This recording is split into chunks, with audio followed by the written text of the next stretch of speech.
मुसलमानों की बहन बेटियों के साथ रेप करो और मुसलमानों की जो लड़कियां हैं उनको हथियार बनाओ, यानी कि उनसे शादी करो। कोई फिल्म देखकर, एक प्रकार की फिल्म देखकर इस तरह के उकसावे देता है, एक प्रकार से इस तरह की नारों को प्रमोट करता है कि वो उधर नस्ल बना रहे हैं, इधर तुम फिल्म देख रहे हो। तुम्हें फिल्म नहीं देखनी चाहिए, तुम्हें उनकी लड़कियों से शादी करनी चाहिए। कभी अजान का मामला उठता है कि अजान के ऊपर प्रतिबंध लगाया जाना चाहिए। इसी के साथ साथ कभी हिजाब का मामला उठता है तो कभी मीट बैन करने की मांग होती है।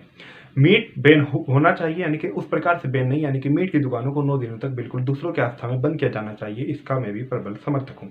लेकिन साथ ही साथ मुसलमान समुदाय का जो पवित्र माह रमजान चल रहा है उसको देखते हुए पूरे 30 दिनों तक, यानी कि उनकी आस्था को देखते हुए पूरे 30 दिनों तक शराब की दुकानें भी बंद होनी चाहिए। मैं ये कहता हूँ कि मुसलमान भी हिंदुओं का सम्मान करें और हिंदू भी मुसलमानों का सम्मान करें। दोनों को ही एक दूसरे की भावनाओं को समझना होगा, तभी जाकर ये देश विश्व गुरु बनने में सफल होगा। इसी के साथ साथ आप ये भी देखते हो कहीं से दरगाह तोड़ने की वीडियो सोशल मीडिया पर वायरल होती है, कहीं पर मुसलमानों के खिलाफ तरह तरह के नारे लगाए जाते हैं, उनके खुलेआम उनके नरसंहार की बातें की जाती हैं। साथ ही साथ आपने ये भी देखा होगा, कुछ समय से आप ये भी देख रहे होंगे, खुलेआम नारे मतलब लगाए नारे नहीं लगाए जाते, उनके खिलाफ रैली निकाली जाती है, यानी कि मुस्लिम महलों से जुलूस निकाला जाता है। साथ ही साथ में इसके अलावा आप एक चीज़ आपने नोटिस की होगी, ये चीज़ आपने दिल्ली दंगों के दौरान भी देखी होगी और हाल फिलहाल के अंदर भी देखी होगी। दिल्ली दंगों के दौरान भी जो लाल झंडा है, यानी कि भगवा झंडा, एक प्रकार से उसे मस्जिद के ऊपर फहराया जाना, उसे लगाया जाना, जो इस तरह के काम करते हैं लोग बिल्कुल भी ये श्री राम को मानने वाले नहीं हो सकते। ये जय श्री राम का नारा तो अवश्य लगाते हैं, लेकिन ये श्री राम के आदर्शों पर चलने वाले लोग नहीं हैं। एक प्रकार से हिंदू धर्म को बदनाम ही करने वाले लोग हैं, क्योंकि इनके अंदर कूट कूट कर नफरत भरी हुई है और हिंदू धर्म नफरत की अनुमति नहीं देता। सभी धर्म एक दूसरे का सम्मान सिखाते हैं। तो आज के एपिसोड में, आज की इस वीडियो के अंदर आपसे बात करेंगे इस्लामोफोबिया के बारे में, यानी कि इस्लामोफोबिया यानी कि मुसलमानों के प्रति लगातार बढ़ती नफरत। तो क्या है मुसलमानों के प्रति लगातार बढ़ती नफरत, क्यों बढ़ रही है, और इस मामले में अमेरिका की एंट्री कैसे हुई है। अमेरिका के अंदर जो बाइडन भी इस मामले में घेरे में आ गए हैं, उनके ऊपर भी लगातार सवाल उठे हैं। क्या भारतीय मुसलमानों का जो इन फ्यूचर, जो इनका फ्यूचर है, जो इनका भविष्य है, क्या वो रोहिंग्या मुसलमानों की तरह होने वाला है। ये चर्चाएं हुई अमेरिका के संसद भवन में, यानी कि अमेरिका की कांग्रेस के अंदर।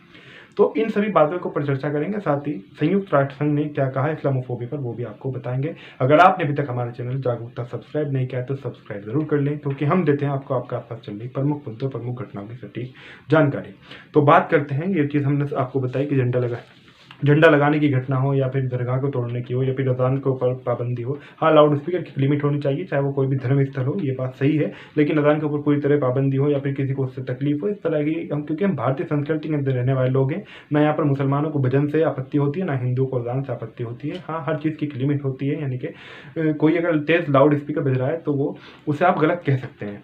लेकिन लगातार एक संप्रदाय विशेष, एक धर्म विशेष के प्रति लगातार फैलती नफरत पूरी तरह से गलत है, इसे कोई भी भारतीय स्वीकार नहीं करेगा। अमेरिका के अंदर क्या हुआ इस मामले को लेकर, वहां पर भारत को लेकर भी सवाल उठे और जो बाइडेन के ऊपर भी लगातार सवाल उठे। पहले तो एक चीज़ समझ ली, जैसे हमारे यहाँ पर संसद भवन होता है, यानी कि जिस प्रकार से संसद भवन के अंदर यहाँ के जो प्रतिनिधि होते हैं वो आवाज़ उठाते हैं, उसी प्रकार से वहाँ की संसद भवन को कांग्रेस बोलते हैं। ये चीज़ आप एक प्रकार समझ लें। तो वहाँ की कांग्रेस की सदस्य हैं, यानी कि वहाँ की संसद भवन की सदस्य हैं इल्हान उमर। तो इल्हान उमर ने वहाँ पर जो बाइडेन पर सवाल उठाते हुए, यानी कि उन्हें सवाल करते हुए कहा है कि अब भारतीय मुसलमानों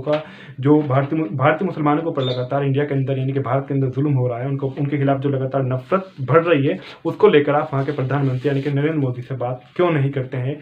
साथ ही साथ इसमें आगे बोलते हुए इल्हान उमर, जो कि अमेरिकी संसद भवन, अमेरिकी कांग्रेस की जो सदस्य हैं, उन्होंने आगे ये भी कहा, क्या आप वहाँ के, यानी कि भारत के मुसलमानों को रोहिंग्याओं की तरह देखना चाहते हैं। यानी कि जिस प्रकार से रोहिंग्या मुसलमानों का नरसंहार हुआ, उनको विवश होकर जगह जगह शरणार्थी बनना पड़ा और उनको कोई भी देख लेने के लिए तैयार नहीं था, क्या आप वो वाले हालात इंडिया के मुसलमानों के होते हुए देखना चाहते हैं। ये सवाल किया जो बाइडेन से इल्हान उमर ने।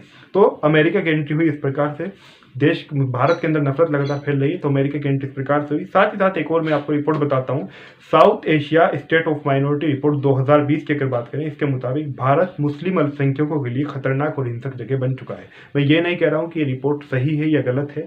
South Asia state of minority report 2020 के मुताबिक भारत मुस्लिम अल्पसंख्यकों के लिए खतरनाक और हिंसक जगह बन चुका है। हाल ही में अगर इस्लामोफोबिया की बात करें तो यूनाइटेड नेशंस ऑर्गेनाइजेशन, यानी कि संयुक्त राष्ट्र संघ की अगर बात करें, तो संयुक्त राष्ट्र के अंदर 15 मार्च को अंतर्राष्ट्रीय स्तर पर इस्लामोफोबिया डे यानी कि इस्लामोफोबिया दिवस मनाने का भी निर्णय लिया गया है। इस तरह का वहाँ पर प्रस्ताव पास किया गया है यूनाइटेड नेशंस के अंदर कि प्रत्येक वर्ष 15 मार्च को इस्लामोफोबिया डे मनाया जाएगा।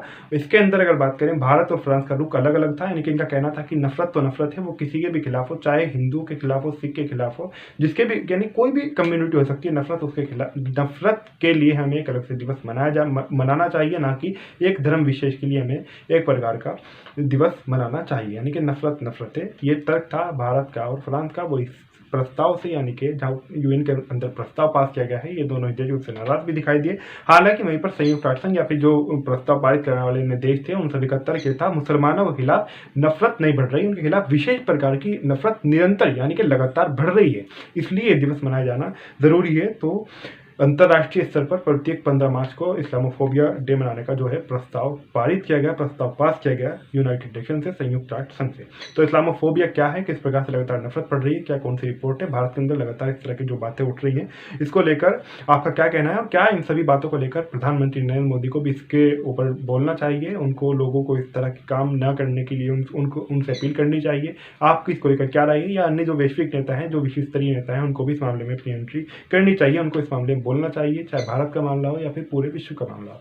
जो भी आपकी राय है इस बात को लेकर, अपनी राय हमारे साथ कमेंट बॉक्स में जरूर आप साझा कर सकते हैं। लगातार मुसलमान हो या फिर हिंदू या फिर कोई भी वर्ग विशेष हो, किसी के भी खिलाफ नफरत फैलना या फिर फैलाना पूरी तरह से गलत है, पूरी तरीके से अनुचित है। सभी धर्म, कोई भी धर्म हो, किसी भी धर्म के प्रति नफरत करने या फिर उसका अपमान करने, उसका सम्मान न करने की इस प्रकार की अनुमति नहीं देता। सभी धर्म एक दूसरे का सम्मान ही सिखाते हैं, और हम भारतीयों की यही पहचान है, यही हमारा प्रमाण है, यही हमारी भारतीयता है कि हम एक दूसरे के साथ मिलजुल कर रहे हैं, एक दूसरे को हम सपोर्ट करें, आगे बढ़ाएं। इस प्रकार से आपत्ति होना, यानी कि दरगाह तोड़ना या फिर किसी एक वर्ग विशेष के खिलाफ नारे लगाना, भड़काऊ भाषण देना, उनके खिलाफ नरसंहार की बात करना, उनकी बहन बेटियों का कोई रेप करना, फिर बाद में माफ़ी मांग लेना, और या फिर जिस प्रकार से उनकी लड़कियों से शादी करना, इस तरह की जो घटनाएं हैं लगातार जो भारत के अंदर फैल रही हैं, तो ये नहीं होना चाहिए। लेकिन आपकी जो भी राय है हमारे साथ कमेंट बॉक्स में अपनी राय ज़रूर साझा करें।